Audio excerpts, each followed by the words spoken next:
Hello friends, welcome to my channel Solving Questions with Gauri Ma'am. IIT jam biotechnology इस exam के लिए preparation कर रहे हैं।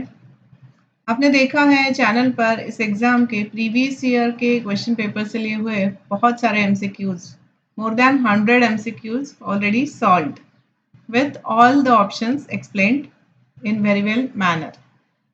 So continuing with this journey, we are solving paper 2024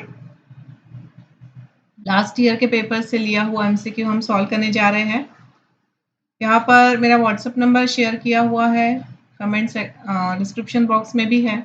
आप अगर आपकी कुछ क्वेरीज है, कुछ डाउट है तो आप मुझसे कांटेक्ट कर सकते हो। We can have one on one online session to solve your doubts. आइए क्वेश्चन देखते हैं।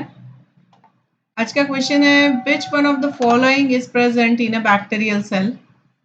28S rRNA, 70S ribosome, chitinous cell wall या हिस्टोन्स। तो चारों चीजें है क्या ये जान लेंगे। So starting with 28S rRNA। Eukaryotic cell में देखो 4 तरीके के rRNA मॉलिक्यूल्स होते हैं, जिसमें 18S rRNA, 5.8S rRNA, 28S rRNA and 5S rRNA है। प्रोकैरियोटिक सेल की बात करो तो जिसमें 16S rRNA, 5S rRNA और 23S rRNA होते हैं।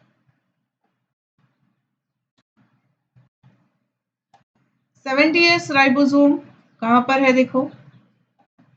राइबोसोम को इन डिटेल जान ले तो राइबोसोम्स बैक्टीरियल सेल मतलब प्रोकैरियोटिक सेल जिसमें 70S टाइप का होता है, and in case of eukaryotic cell it is a type of 80S. 70S, 30S और 50S इस दो सब यूनिट को मिला के बनता है, and 30S is 16S rRNA plus 21 R protein होते हैं, जिसमें 50S में 23S rRNA, 5S rRNA plus 31 R protein होते हैं। यूकैरियोटिक सेल में 60S और 40S ये दोनों सब यूनिट मिला के 80S यूकैरियोटिक सेल का राइबोसोम बनता है। 28S rRNA, 5S rRNA, 5.S rRNA और अप्रॉक्सीमेटली 50 R प्रोटीन्स प्रेजेंट होते हैं 60S सब यूनिट में। 40S सब यूनिट में 18S rRNA and 33 R proteins are present. ये S जो लिखा हुआ रहता है this is a Svedberg unit. तो ऐसा नहीं है कि ये 60 और 40 को मिला के जो हो जाएगा वो 100S का यूकैरियोटिक सेल का राइबोसोम बनेगा। So this is a Svedberg unit and इस वजह से ये एडिशन करके नहीं बनता है। यहाँ पर भी देखो प्रोकैरियोट की केस में ये 70S ऐसे नहीं बनेगा 30 + 50, 30 + 50 वैसे 80 हो जाता है, तो ये 80 नहीं बनेगा क्योंकि ये स्वेडबर्ग यूनिट है। ठीक है,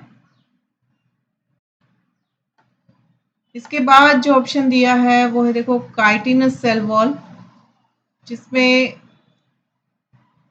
जो फंगाई की सेल वॉल का मेजर कंपोनेंट है। Chitin is a linear homopolysaccharide and which is composed of N-acetyl glucosamine residues.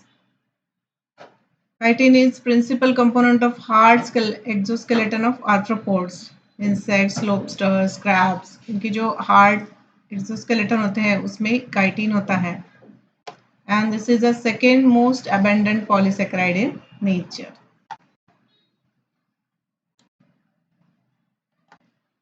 Fourth option is histones. ये इमेज मैंने लेनिंजर की बायोकेमिस्ट्री की बुक से ली गई है, 4th एडिशन की बुक से ली गई है।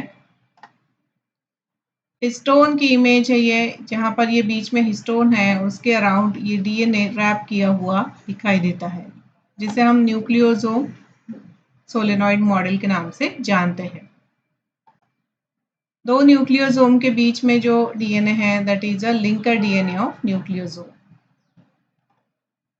तो ये बेसिक प्रोटीन होते हैं एंड इसमें बेसिक अमाइनो एसिड होते हैं arginine and lysine. This is found in chromatin of all eukaryotic cells. 5 तरीके के हिस्टोन्स होते हैं H1, H2A, H2B, H3 and H4.